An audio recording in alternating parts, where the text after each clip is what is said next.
Hello बच्चों, let's read this question. Number of functional groups which are reduced by NaBH4, lithium aluminium hydride respectively are.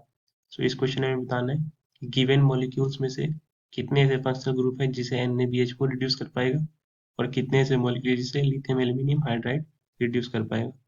So please note the key concept of this question, that lithium aluminium hydride, this is a strong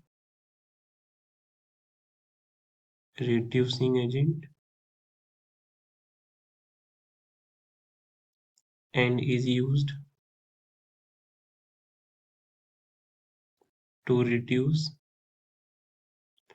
carbon polar unsaturation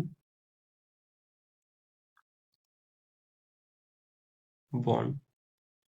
यानी lithium aluminium hydride strong reducing agent होने की वजह से उन molecules को reduce करेंगे जिनके पास polar unsaturated bond होगा.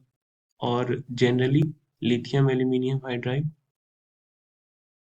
ये एल्डिहाइड्स या कीटोन या कोई एसिड डेरिवेटिव्स आ जाए जहाँ पे G can be ester and this can be anhydride या it can be NH2 जिससे अमाइड होगा, या it can be X यानी हेलोजन एसिड क्लोराइड. तो इन सारे केसेस में ये सब को कन्वर्ट कर देता है अल्कोहल्स में. एग्जाम्पल लेट से RCHO, तो इसे कन्वर्ट कर देगा RCH2OH में. अब जब NaBH4 की बात आती है तो NaBH4 एक वीक रिड्यूसिंग एजेंट है कंपैरेटिवली लिथियम एल्यूमिनियम के. So it reduces aldehydes and ketones only. यानी कि किसी भी मॉलिक्यूल में सिर्फ एल्डिहाइड्स और कीटोन्स को ही रिड्यूस कर सकते हैं. तो अगर हम इस गिवन मॉलिक्यूल को रीड्रॉ करें तो ये है ऊपर में कीटो ग्रुप, यहाँ एल्डिहाइड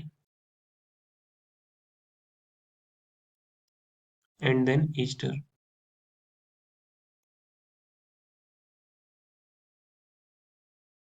तो ये कीटोन और ये एल्डिहाइड, इसे तो NaBH4 रिड्यूस कर देगा.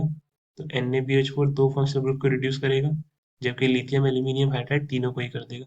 एल्डिहाइड्स और कीटोन को तो करेगा ही, और ये एस्टर को भी कर देगा. तो लिथियम एल्यूमिनियम हाइड्राइड के लिए आया 3 फंक्शनल ग्रुप्स और NaBH4 के लिए 2 फंक्शनल ग्रुप्स.